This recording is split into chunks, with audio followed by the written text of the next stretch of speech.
Vasudevaya. Om Namo Bhagavate Vasudevaya. Om Namo Bhagavate Vasudevaya. Om Namo Bhagavate Vasudevaya. Om Namo Bhagavate Vasudevaya. Narayana Namaskritya Naram Shaivam Narottama Devim Sarasatim Vyasam Tojaya Mudirayat Nastaprayeshu Abhadreshu Nityam Bhagavata Sevaya Bhagavate Uttama Shloke Bhaktir Bhavati Naishtike Narayana Namaskritya Naram Shaivam Narottama Devim Sarasatim Vyasam Tojaya Mudirayat Krishna Swadamo Bhagate Damaganadi Visaha Kalandasa Dashamesha Parana Kododita. Before beginning our study of the Srimad Bhagavatam, which is our very means of concourse, we should first offer respects to the personality of God in Narayan, to the Narayan Rishi, the supremmost human being, the goddess of learning, Mother Saraswati, the author Srila Vyasadeva, and my spiritual master, Srila Prabhupada. So, Prabhus, I'm going to need your help today because, as is prone to happen in this world, I'm not feeling very well. But if you help me by asking some questions, then that will be very valuable. That will help give grist to the transcendental mill of Bhagavatam Katha. All right? So that means be thinking about it. You know, I was given very good advice by Vishnu Jan Swami when I was a brahmachari in Los Angeles, as is prone to happen. Prabhupada says there's an atheistic joke that a cure for insomnia is reading Bhagavatam because it's not about us. Prabhupada said, just as, no, not Prabhupada, but I forget who actually said it first. But, you know, you have mantras for putting in South India, especially, you know, the sannyasis and householders, they're all worshiping a nice Shalagram Shila. So you have mantras for waking up the Shalagram Shila, and you have mantras for putting the Shalagram Shila to sleep. So the Vaishnav joke is that there's a mantra for putting the devotees to sleep. That's Om Namo Bhagavate Vasudevaya. And the mantra to wake them up, anyone know? Siddhida Vijajal Jatan, their devotees are wide awake. So I need a little help. And so that was it. I asked Vishnu Jan Swami because he never fell asleep during class. He was practically, because he was interested in the topic, therefore he was wide awake. We can be falling asleep and somebody starts to talk about us. Oh, we're wide awake. When Krishna's the center, but if we're the center, then it's a very relishable topic. So one of the secrets, one way, a method for staying awake in Bhagavatam class is try to think of 3 relevant questions. Listen to what the speaker says and try to think of a question. You know, questions should be relevant to the topic. I travel a lot and you get the Stump the Swami question, who was the wife of the 7th Manu in the Treta Yuga, what is the use of such a question? Ask a question that matters. So, but I don't mean to scare you off. Take the time during class and try to think of a question or 2. And then when we get to the end of class and we take questions, you'll be ready to go. Okay. So I guess, I can't hear you. So I guess I'll let Jai Sachinandana Prabhu be my lead. Dritya. You say. Balisama. Balisama. Krishna. Krishna. Parada. Radha. Eva Eva Ahata Satgraha Esha Ashvama. I'm not going to wait. Ashvamedanam Swamedanam Vidanam Anam Parupasaka Pashakaha Jitya Bali Samakrishne Bali Sama Krishna Parada Eva Sadgraha La Eva Satgraha Ahataisho Swamedanam Ahar Taisho Ish Swamedanam Rudanam my cute curses there. Rudanam Parupasaka Yadanam Paripashakaha Jitya Bali Samakrishne Bali Sama Krishna Parada Eva Sadgraha Hada Eva Sadgraha Ahartaisho Swamedanam Aharta Isha Ashvavedanam Rudanam Parupasaka Yadanam Paripashakaha Jitya Bali Samakrishne Bali Sama Krishna Parada Eva Sadgraha Hada Eva Sadgraha Ahartaisho Swamedanam Artha Isha Ashvamedanam Rudanam Parupasaka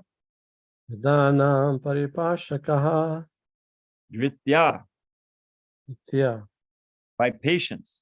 by patience. Bali Sama Visama like Bali Maharaj. Bali Maharaj Krishna Krishna unto Lord Sri Krishna. unto Lord Sri Krishna.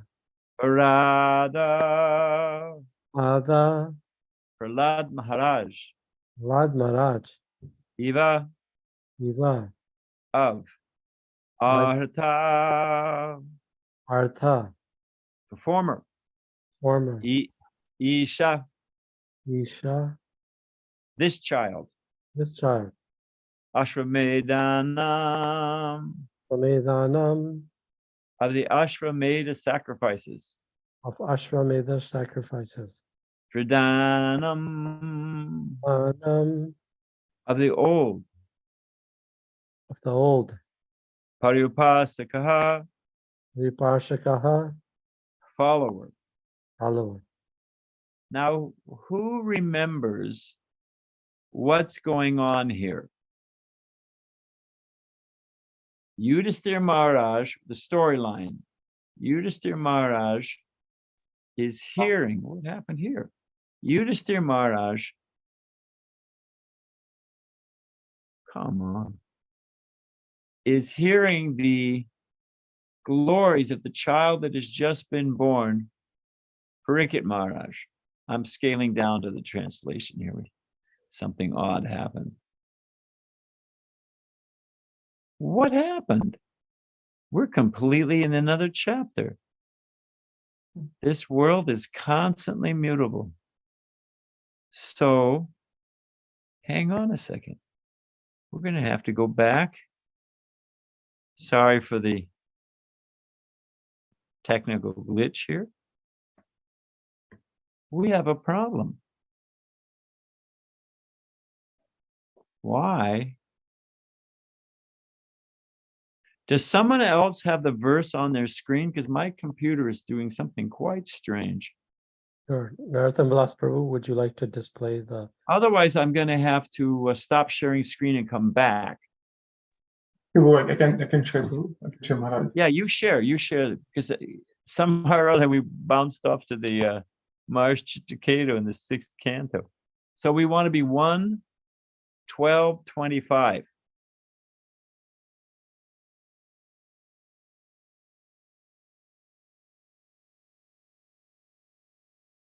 And I think I have to give you permission to share. It doesn't look like it. Well, Yeah, it looks like he's displayed it. Looks like he's doing it, but it's mighty fine print. All right. Okay, page down to the thank you, Prabhu. Page down to the translation. Here we go. So these are the sages reporting to Yudhisthira Maharaj what the quality of the only living, the only heir to the Pandava dynasty. Ashwatthama had almost finished off everyone. And you've got Krishna, went into the womb and saved Parikshit Maharaj in the womb. And now the child has finally been born, and everyone is greatly relieved that the Pandava dynasty, will be able to continue and give shelter to the world. But they want to see what's how's it going to work?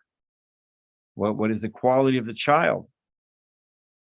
So here the sages are speaking. This child will be like Bali Maharaj in patience, a staunch devotee of Lord Krishna, like Prahlad Maharaj, a performer of many Ashramedha horse sacrifices, and a follower of the old and experienced men. Also, you say, this child will be like. This child will be like Bali Maharaj in patience. Bali Maharaj in patience. A staunch devotee of Krishna. A staunch devotee of Krishna. Like Prahlad Maharaj. Like Prahlad Maharaj. A performer of many Ashramedha horse sacrifices. A performer of many Ashwamedha horse sacrifices. And a follower of the old and experienced men. And a follower of the old and experienced men. Bali Maharaj, this is Prabhupada giving a vignette on Bali Maharaj history. One of the 12 authorities in the devotional service of the Lord, Bali Maharaj is a great authority in devotional service because he sacrificed everything to please the Lord and relinquished the connection of his so-called spiritual master who obstructed him on the path of risking everything for the service of the Lord. The highest perfection of religious life is to attain the stage of unqualified devotional service of the Lord without any cause, without being obstructed by any kind of worldly obligation. Bali Maharaj was determined to give up everything for the satisfaction of the Lord, and he did not care for any obstruction whatsoever. He is the grandson of Prahlad Maharaj, another authority, another Mahajan, another authority in the devotional service of the Lord. Bali Maharaj and the history of his dealings with Vishnu Vamanadev are described in the 8th canto of the Srimad Bhagavatam, chapters 8 through 13. Okay, you can page down. There we go. Perfect. Prahlad Maharaj. A person, a perfect devotee of Lord Krishna, Vishnu. His father, Hiranyakasipu, chastised him severely when he was only 5 years old for becoming an unalloyed devotee of Krishna, of the Lord.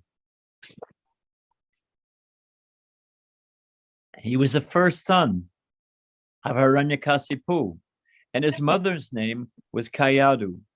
Prahlad Maharaj was an authority in devotional service of the Lord because he had his father killed by Lord Nrsingadev, setting the example that even a father should be removed from the path of devotional service if such a father happens to be an obstacle. He had 4 sons, and the eldest son, Virochana, was the father of Bali Maharaj, mentioned above. The history of Prahlad Maharaj's activities are described in the 7th canto of the Srimad Bhagavatam. Om Gana Timarandasya Gyana Gana Salakaya Chakshu Shun Militan Gena Tasmade Shri Gurave Namaha. I was at a home program the other day, and there were a lot of kids. And I asked them, how many of you know Batman? Everybody raised their hand. I said, how many of you know Superman? Everybody raised their hand. We may want to go back to that. Well, that's all right. No, I don't like, well, whatever you've got. I like to see the devotees. Can we click back to the devotees screen? We see everybody? I can see who's sleeping. And everybody, doesn't matter where you're at. All right, Just- whatever it is, we'll just roll on. Well, no, we'll roll on. So they all knew Ninja Turtles or whatever it was. That they knew. That's good. Thank you very much. But then I asked them, how many of you know Hanuman? How many of you know Lakshman? How many of you know Arjuna? I was shocked by how few kids raised their hand. Now, I mean, that matters for so many reasons, but we are molded. There's a line from E. Cummings, the poet. He's talking about a tree. It's an analogy about children. Said, up they grew, down they went. So kids are molded. We're all molded. We are the product. I mean, there's karma, destiny, Krishna within the heart, free will. Okay, fine. All of those are factors. But we are largely influenced by our role models. I was in this grocery store, supermarket, and they've got all those magazines, at the checkout stand. And I was looking at the people that they're following, or, on social media, people are, who are they following, And what is the caliber of these people? So here we're reading with people with character, how we see the world determines how we experience the world. Two people can be looking, I'll give you an example. A little telescope. Everybody knows a telescope. If you look through the little end and looking out the big end, everything gets bigger. You flip it around, everything in the, look through the big end, out the little end, what happens? Everything gets small. So it's the same eye, you're the same, your medium for experiencing the eye is the same, the object is the same, you've just changed the angle of vision, and the whole picture changes. Although you, the seer, you haven't changed, the object you're seeing hasn't changed, but the medium you're seeing through has changed, and the whole picture is practically polar opposite. The point I'm making is how we see the world, how we experience the world, is not determined by the phenomena. It's not the interaction of the senses with their sense objects. It's all filtered through our consciousness. What we value, what we think's important. So let's start with a very basic premise. Do we have anybody on this call who does not want to be happy? And I understand that we don't want titillated sensual happiness. We're not dancing dogs. We do duty and all of that. But unless we're some kind of masochist, Prabhupada said devotee means happy. Prabhupada said if you're practicing devotional service, you're not happy, you're doing something wrong. And it is as we are part and parcel of Krishna, it is Krishna's he's the source of all happiness. And our natural default mode is Ananda Chinmaya Ras, is to be happy.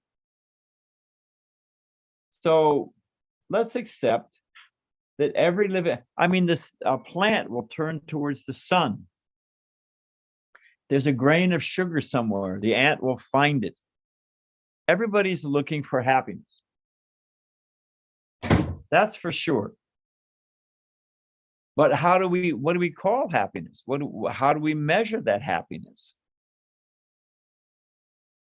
I was on the plane coming up here to Portland, and there was some, what do you call it? Like a frontier man, he'd just gotten out of the army, and he'd bought some land up in Washington State by the Canadian border. And he said, I got a cabin. He said, I'll tell you what heaven is for me. I got a cabin, I got my gun, and I got a freezer full of elk meat. That's heaven. I mean, I don't know about you. I've got a little higher bar I'm shooting for, I'm thinking that'd be hell for me. My point being, if we want to become happy, then how to do that? And we just accept based on the role models we see. What does happiness mean? Well, I forget who the politician was, but he ran on the slogan. What was it? A car in every garage, a chicken in every pot, and a good 5-cent cigar. And he won the election, America, for U.S. president. Because that's, and they said, what do they say? In absence of a war, everybody votes the economy. How do you feel? Ronald Reagan. Do you feel better? You had 4 years of Jimmy Carter. Do you feel better? So, and then they do an inventory. Well, is my belly full? Am I getting enough sex? Have I, got a nice house? Okay, I'm happy. That's how they measure happiness. But that's not what they experience. They are devotees on book distribution. They say one of the best things to stop people in their tracks is you ask them, how's your mind treating you? They'll stop. You said, your mind ever give you a hard time? Bam, they'll slam on the brakes. What is this book about? Or, hey, stress ever bother you? People stop in their tracks, turn around and come back. So what's the root of all that? And the root of all that is how we measure things. And we measure things based on what we've been conditioned to think is happiness. And we're conditioned to think what is happiness by the role models we see in the world. That we've been trained. This is happiness. This is success. This is a valuable person. But the Bhagavatam is the real thing. Back to kids' heads are full of all kinds of images. And they're striving to emulate those images, thinking that I'll give you an example. Where were we? Well, it was a beer ad.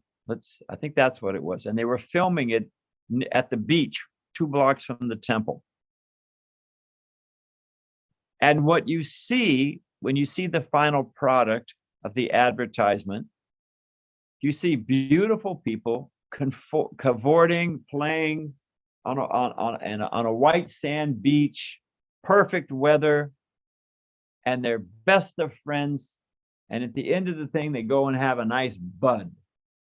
And you think, geez, if I get a bud, I'm going to experience the same thing. That's the message.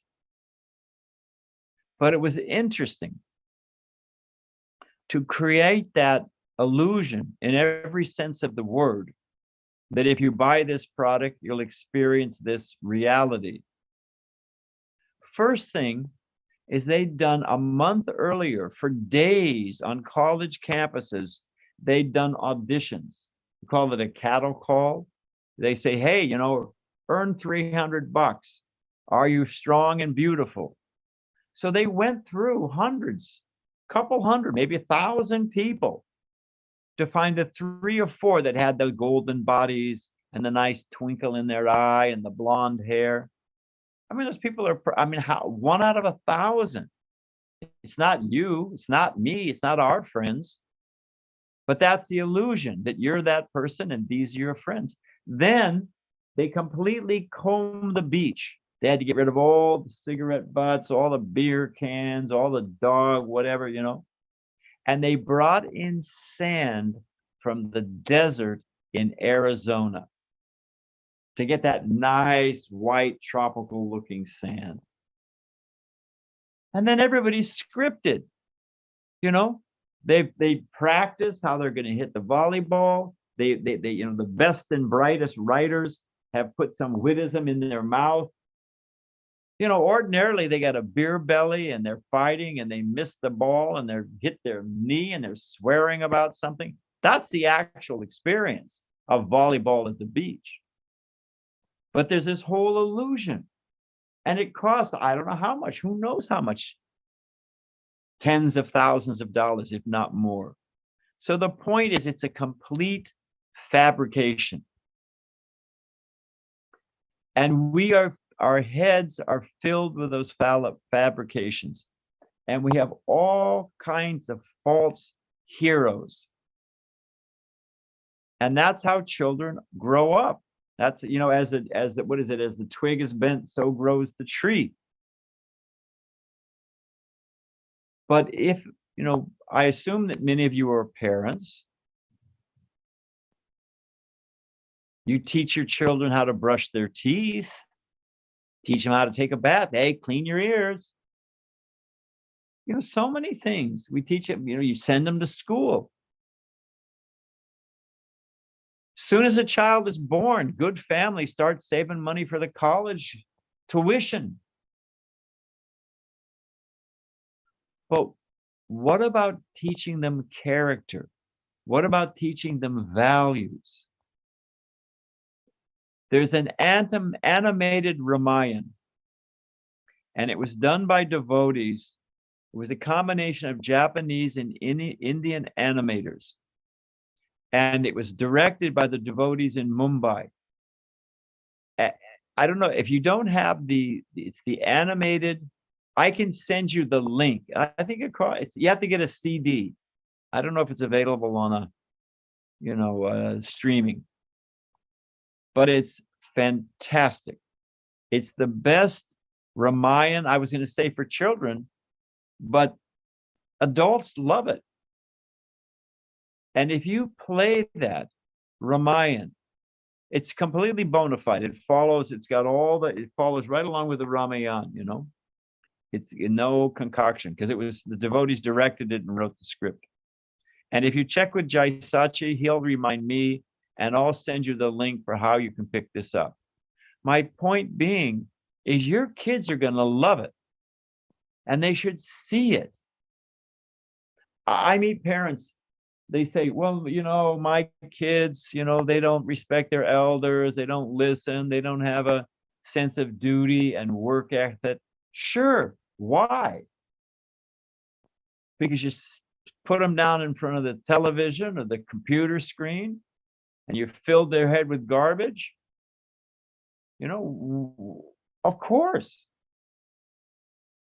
If you read to your children, and do it when they're young, because when they're young, they're ready to hear. By the time they're 12 years old, you're just 13, 14, 15. Parents are largely a nattering voice in the background.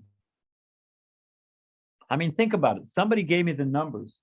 If your kids are enrolled in school, public school or private school, how much time do you actually spend with your kids? And it's not your fault. You got to work hard. You got to pay the bills. You got to pay for that school.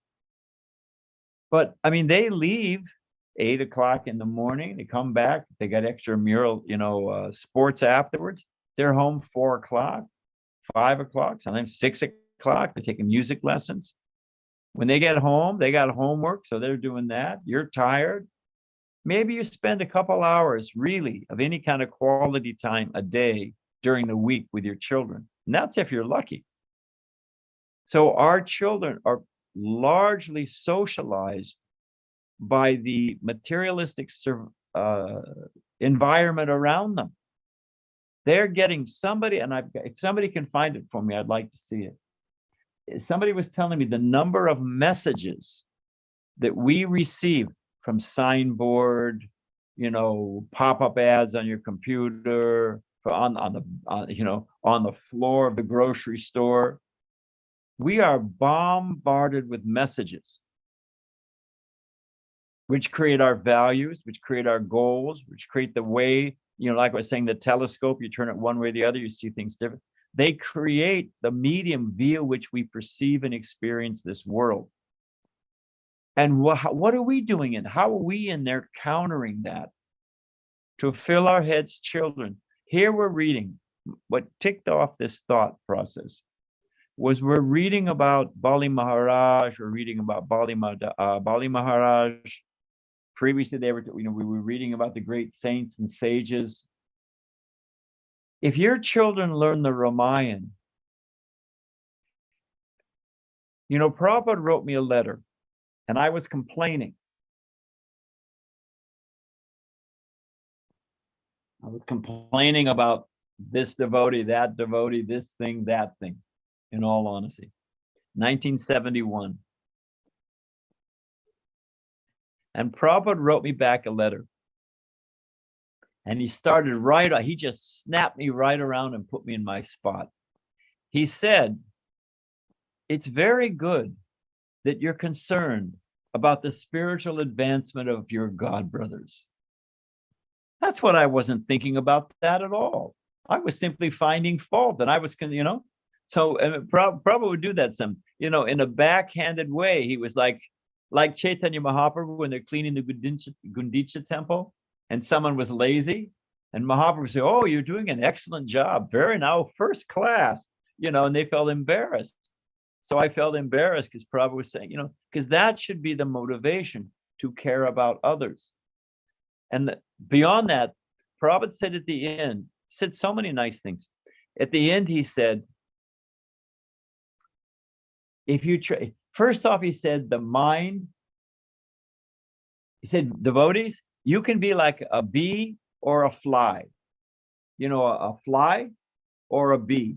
They're both buzzing insects flying. We have a choice. You have to train the mind, Prabhupada said.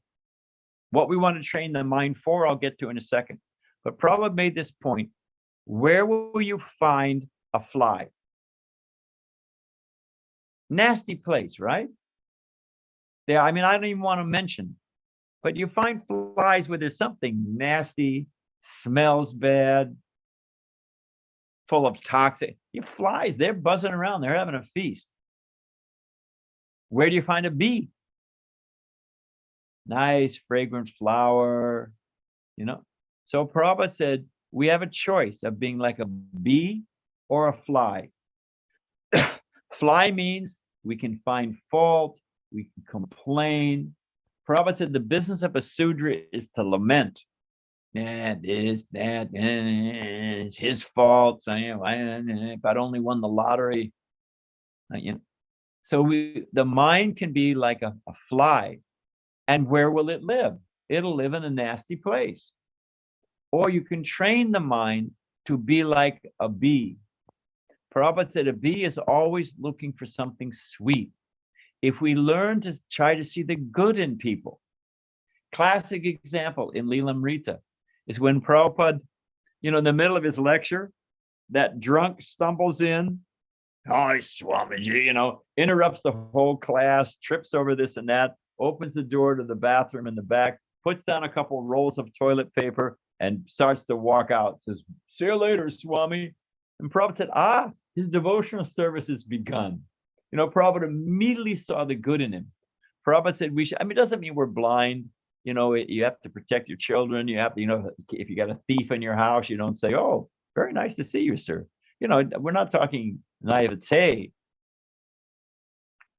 But Prabhupada said, you find the spark of good qualities, of devotional service, and you fan it. Even in management, they tell you, what is it, to reinforce a parent, you reinforce good behavior rather than always being a hectoring, oh, this is wrong.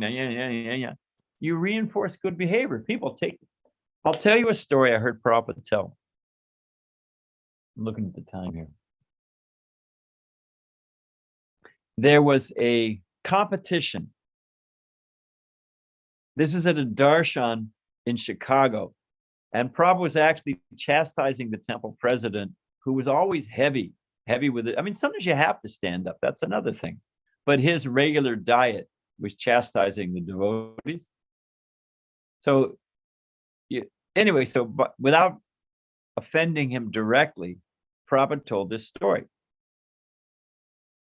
The sun and the wind, Vayu and Surya, they were debating who was stronger. Was the sun stronger or the wind stronger? So they were arguing back and forth, different examples. They said, okay, let's do a field study. Let's test it in the field. And they looked down, they saw a man walking along and with his coat on. He had a coat. So the challenge was, who could get this man to take his coat off? That was the challenge. And Vayu went first. He'll blow the coat off. The stronger he blew his cold wind, what did that man do with the coat? He pulled it tighter. He blew over. He didn't take that coat off. So then it was Surya's turn. Surya came out. Warm sun. Guy took the coat right off. So Prabhupada said, you can pound on people. And sometimes you need to stand up and say, hey, you cannot do it. Prabhupada used to call people a rascal sometimes, you know. But as a general mood, you know, my point is positive reinforcement. Prabhupada said, look for the good, like you look for a spark and you fan it. So we have to train the mind. That's my point. And Prabhupada told me, one of the main ways to train the mind, because it's trainable. One of the main ways to train the mind is to train the mind for a sense of duty. We have a measure what causes happiness. My grandfather, it's a long story, he got a type of cancer that worked his way up his spine. And I mean, he had to wear one of those bags. I don't want to get too graphic, but you know, he lost his ability to walk. It was just, and he got to the point that practically he couldn't see well, he couldn't hear well. And he used to sit in his chair and he had a bowl of hard candy, you know, sugar candies, hard candies, flavored candies. And he would put one on his tongue. Couldn't see the color, but his tongue still worked. Cherry flavor. And he'd let that dissolve. And when that was gone, he'd pick up another one and he'd say, oh, lemon flavor, you know. It was the one sense that still worked. He was milking it and defining that as happiness. If you remind me later on, it has a happy ending, by the way. But I don't want to lose the train of thought. So we think, as Krishna says in the Gita, the senses in contact with their sense objects, this is happiness. But what if that's not really happiness? That's a flash in the pan, stimulus response, here today, gone tomorrow. So Prabhupada told me, if we train the mind that our happiness is simply knowing Krishna is pleased, then where we are and what we're doing doesn't really matter. It's just the medium. It's the venue by which I am serving Krishna. Jayananda, who I had the good fortune to spend some time with, Jayananda, he was nobody's fool. He wasn't naive, but he was happy. He was blissful because he was relished, taking out the garbage. Karundar Prabhu, who's one of the early GBCs and the head of the North American BBT and a real hero of our society. Karundar, when he visited the temple, the LA temple, when it was on La Cienega, he met Jayananda. And Jayananda, who always engaged folks, Jayananda said, hey, you look strong. Help me take out this garbage. So, you know, Jayananda, you know, Karundar was strong. They're hauling out all the garbage after the Sunday feast, big black trash bags. Jayananda's preaching to him, telling him this and that, you know. He said, I never had so much fun taking out garbage in my life when I was with Jayananda. And he thought, if the garbage man at the Hare Krishna temple is so happy, something's happening here. Something's going on in this place. And that's, you know, gave him the impetus to read the books, and he ultimately became a very nice devotee. My point being, and back to the Ramayana, and back to the role models in our life and the values they established. What is it? I'm tired. They rest on me like pearls on a thread. Shrutam manigana iva. That all things rest on me like pearls on a thread. You pull the thread and the whole necklace falls apart. So the Ramayana, a thread that the Ramayana rests on is duty. You see Lord Ram, he did the duty to his father. He made it, you know, he actually, you know, in so many ways. Sita, she could have stayed in the palace, but what can she do? She's the better half. She goes with the husband out of duty. Lakshman, Bharat, even Dasarath, he had to keep his word. He gave his word. It used to mean something. You know how there's an old joke? Do you know how you can tell that a politician is lying? And the answer is his lips are moving. Everything that comes out of his mouth is bogus. You know, but Maharaj Dasarath, and we can see his beloved son, Ram, he died from a broken heart. But he gave his word. What could he do? He gave it meant something. Even my father, if he in a business deal, if he shook your hand, that was it. He was bound. He didn't need the contract. I mean, the contracts and all that stuff were there, but you know, it didn't. Well, in the third clause of the fifth line, the whereas really mean no. He gave his word. So my point is that there's so many therapeutic benefits that come from reading Bhagavatam, and one of those is, and Ramayana and Mahabharata with commentaries by devotees, but to speak of Prabhupada's purports, it fills our mind with what it means to be a human being. That's what I was thinking about. There's a line in poetry from T.S. Eliot. I mean, nobody reads poetry anymore, but that's okay. And he's talking about how the world ends. It's called The Hollow Man. It's a nice poem. It's a good poem to read. And in your spare time. And it says, the last line, how did the world end? Not with a bang, but with a whimper.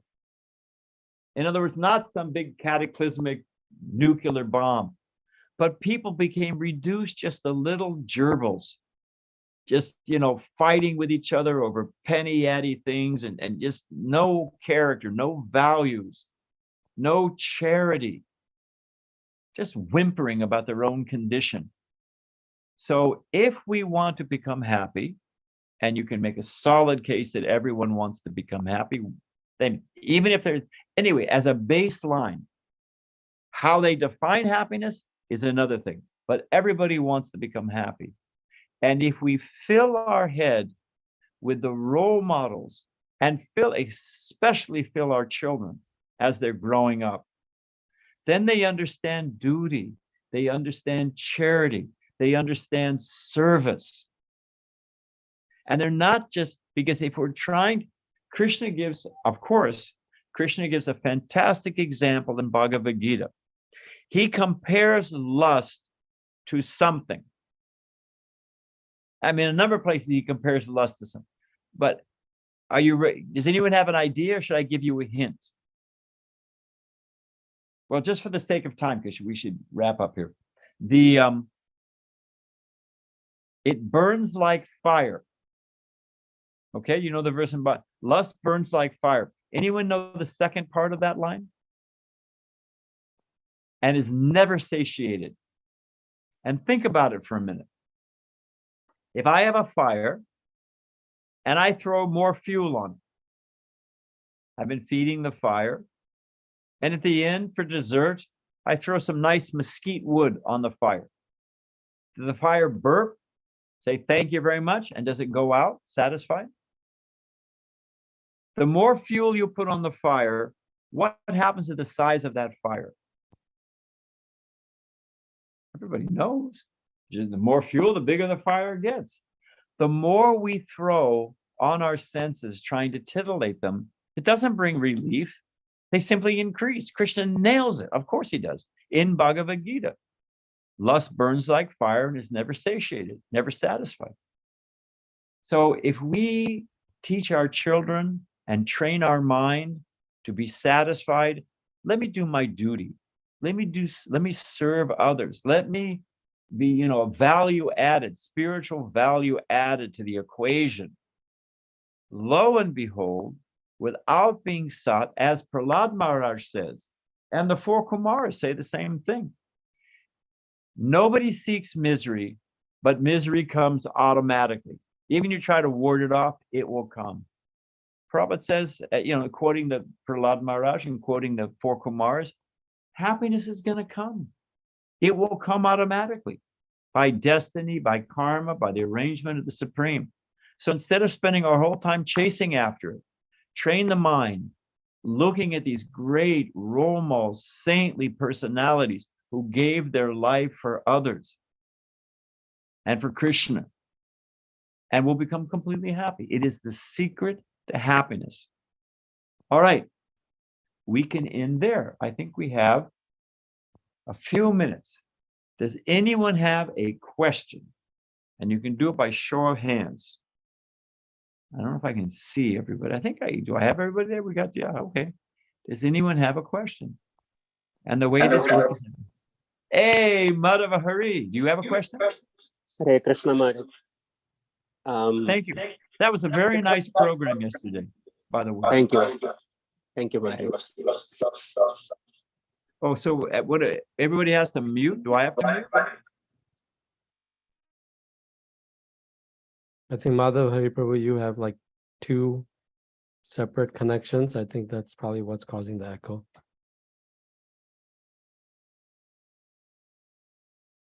Sorry about that. Yeah. Am I audible now? Yeah, you are very good. Loud and Okay. clear. So the question I have is, you gave a very important instruction about training children, but we Yes. also find that like when we go for programs, like in our own temple community, there is a mix of like devotees who have been in the movement for a while, and there are newcomers. And when we go for programs, the children, they interact with each other and they learn different things. What can you And do?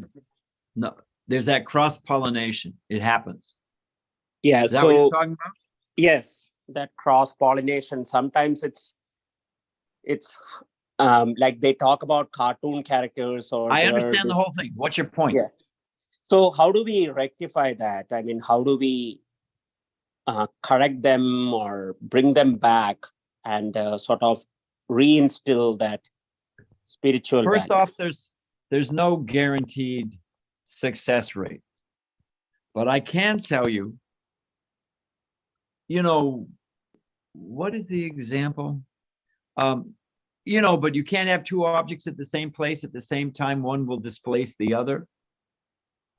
You have to fill their head. You have to fill their head, and never by force. If you force it, they'll reject. As soon as they hit teenage, zing, they're out of there, But if you make Krishna consciousness fun, that's what I swear to you. I will send Jai. Somebody's got to remind me, because I got a lot on my mind. If one of you reminds Jai Sachi, you send me an email, I'll send you that link. You get if your kids, I every time I put it on to make sure the CD works, I wind up watching about 10, 15. I say, oh, wait a minute. I got to get back to work here. It's really a lot of fun. So, there's a lot of junky ones. This is actually quite well done. You have to take every opportunity you have to displace it. You first off recognize that it's happening, and it's happening. I remember. Well, and I don't go too far afield because we only got a few minutes. But kids are sponges. and they're checking everything out. They're watching everything, and they're soaking up, and they don't miss much. I'm telling you right now, they don't. They're not just sailing along. So you've got to, when they're young, you've got to, in a fun way, fill their head with Krishna consciousness. And I'll tell you what's going to happen. Not always, but quite often it happens. And you know what's another prime influencer on what your kids turn out like? The parents.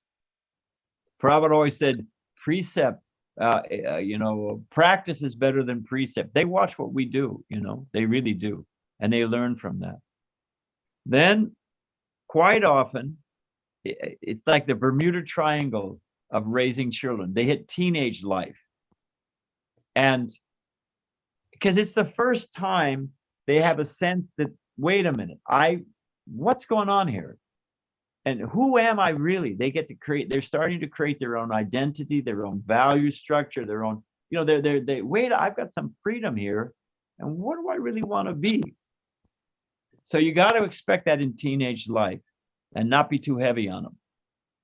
I mean, if they're doing something that's sinful or dangerous, you've got, whatever. But I have seen it again and again and again.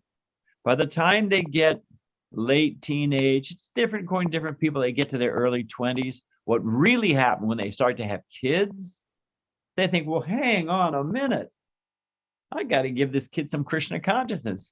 They come back. They go through that Bermuda Triangle of figuring out who they are. But what you put, but when they come out of that, they often return to the values that you put in there as a child, because they remember, and they start. If you teach them some Bhagavad Gita verses, read a little bit of Gita with them. Don't overdo it. You don't make them sit there for 4 hours and because then they'll resent it. But teach them some Gita verses, because you've got them when they're young. They're stuck. They're stuck with you. Put as much as you can in. And then, Prabhupada says, what is it? You can give all good advice on the ground, but ultimately the pilot has to fly the plane on his own. So we don't control their destiny and, where they were in a previous life and all of that. What can you do, But when you've got the opportunity, put as much in their head as they can.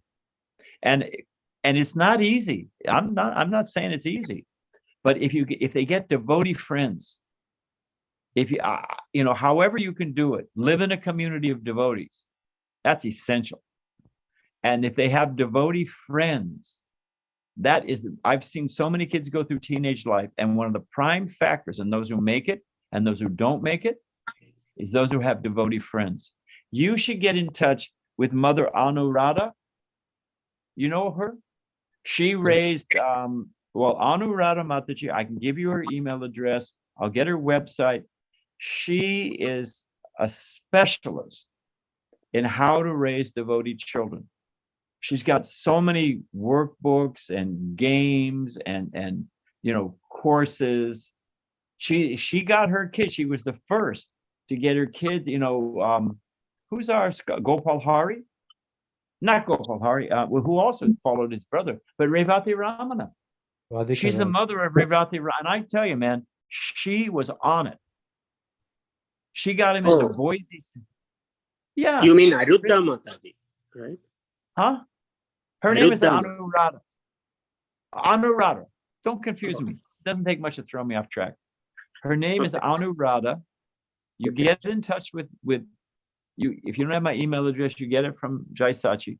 But I'm telling you, all of you parents out there, if your kids are teenagers or less, Urmila has good stuff. Urmila Mataji has good stuff. But Anuradha, what is it? Now you confuse me. Arudha Mataji, she's got the best. And look at the results of this thing, So we have a duty. We teach them to brush their teeth, cross the street, so many things. Okay, we'll take one more question and we'll end. But you got to act. Follow up on it. Yes. Thank you, Maharaj. They put their kids, the materialistic person puts their kid in front of a television, in front of a babysitter, sends them off to Karmi school. And when they're teenagers, they wonder, will they switch babies at the hospital? What happened here? How come this kid has no values? There's an old joke. Take good care of your kids. They're going to pick your nursing home.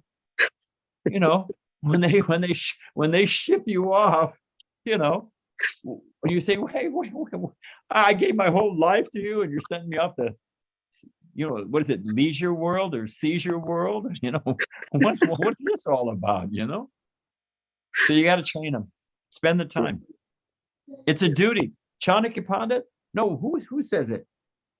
One should not become a mother, a father, a teacher, a guru, unless you can deliver your child from the cycle of birth and death. Okay, one more question and then we'll wrap it up. And somebody's got a show of hand. Okay, yeah. Thank you for calling. Yes, it's good to see you. You asked us to remind you about the happy ending for your grandfather. All right, we'll end on that. So my grandfather, he had a wholesale grocery business. One of the early ones in my great-grandparents, my grandparents, my parents, and me were all born in California. It's in our blood.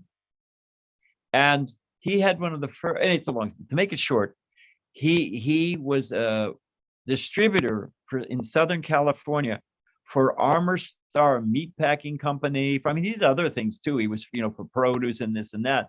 But he was pumping out meat products to grocery stores across Southern California.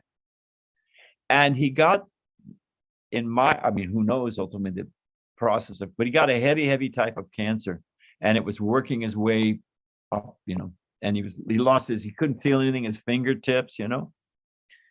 So now I was a householder living in Michigan and he was in Southern California.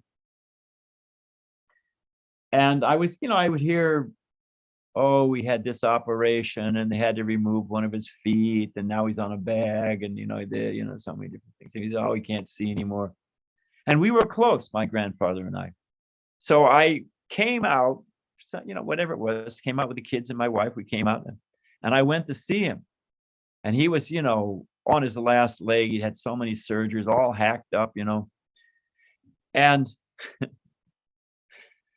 I got the section of Vidura, you know, when he's speaking to his brother Duryodhana, Dhritarashtra, not his brother, but he said, yeah, he's speaking to Dhritarashtra.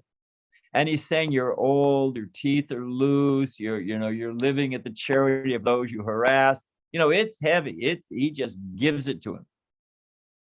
So I'm sitting there in the hospital room with my grandfather who's been hacked and whacked and chopped up.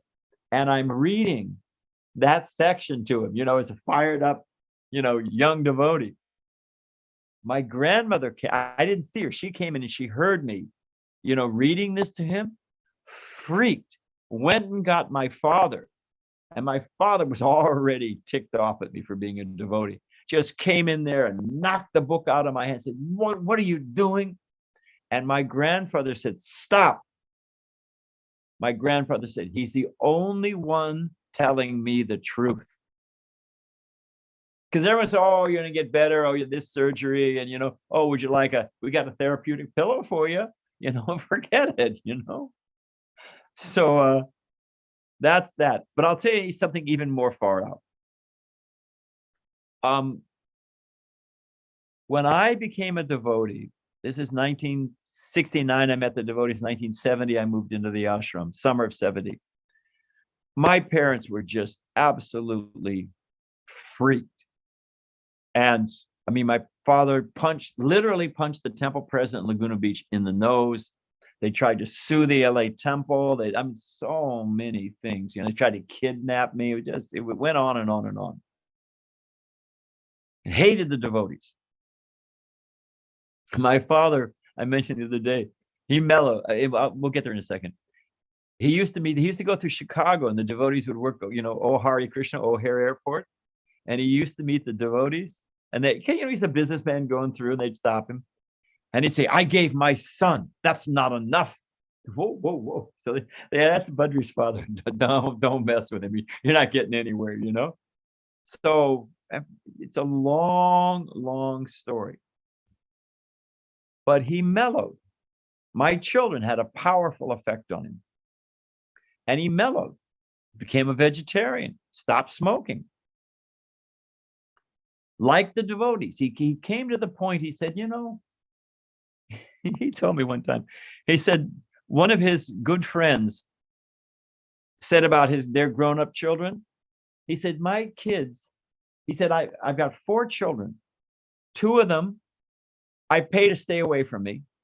And 2 of them, I pay to come see me. And that's not love. You know, and their kids always want something. My father said, you know, you never asked me for anything. He said, you know, you're not a bad kid. He said, the only problem is you're a devotee. I said, did you ever think that the reason I have any good qualities is because I became a devotee? Maybe the devotees are the only reason I got any redeeming qualities, you know? So he, over time, and he got a kick out of the devotees. Devotees were always up to something, you know, so he liked, you know. So he became little, over a long period of time, he mellowed. Now, he's 83 years old. He's at the fag end of life. He walks into the hospital. He's got some abdominal blockage. They're going to give him surgery. He's got to spend the night in the hospital, but he's going to go home the next day. So I took him, me and my brother, we take him into the hospital. They do the surgery, everything, you know, all right. They put him in the hospital. It's about 10 o'clock at night. My father says, hey, you know, go home. Just come get me tomorrow morning. You know, come get me out of here. Come get me tomorrow morning. So dutifully, you know, I love my father. I showed up, whatever it was, 8 o'clock in the morning. I go to the hospital, his hospital. He's not in the room. And you think I'm stubborn. You should have met my father. I thought, oh, he's already checking out. He's, you know, wheeled himself down. He's trying to get out of here as fast as he can. So I went to the front desk, you know, of the floor of the nurse station. And I said, I'm looking for my father. Where's the, you know, billings office or whatever, you know. They said, no. He's in intensive care. I said, how come he in intensive care? You know, I mean, he had a simple operation. The doctor said, and he caught some kind of infection in the hospital.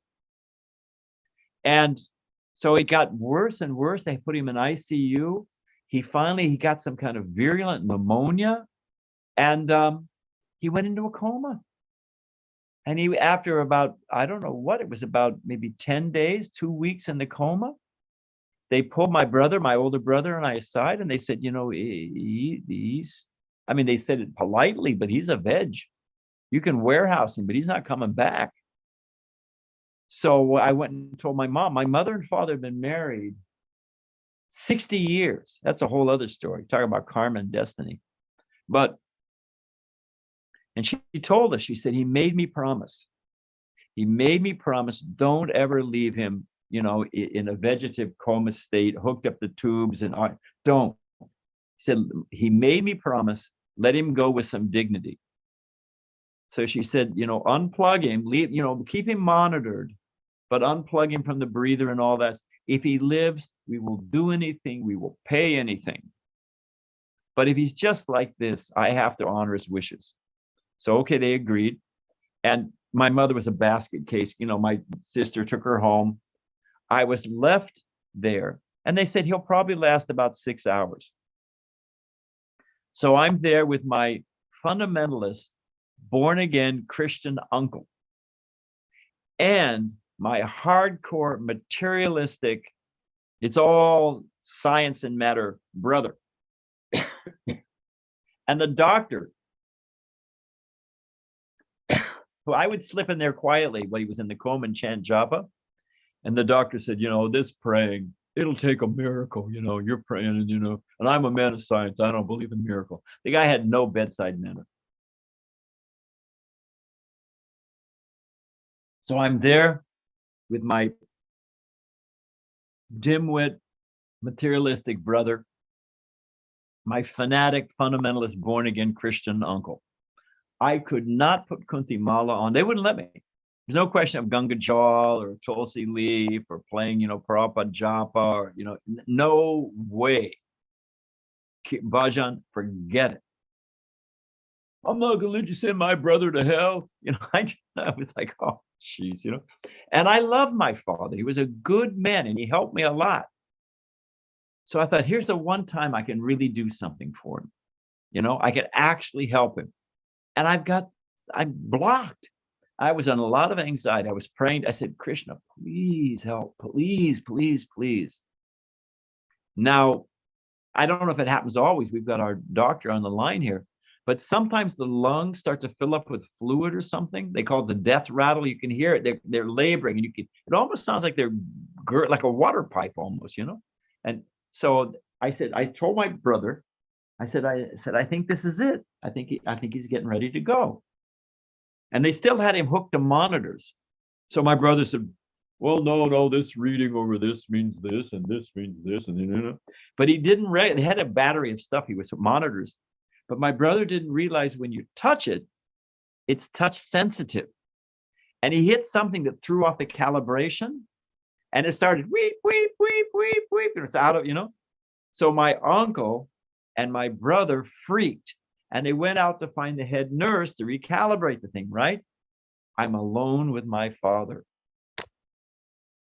I said, fantastic. Now he's been in a coma. By this point, he's been in a coma for about 2 months. He's brain dead, they say.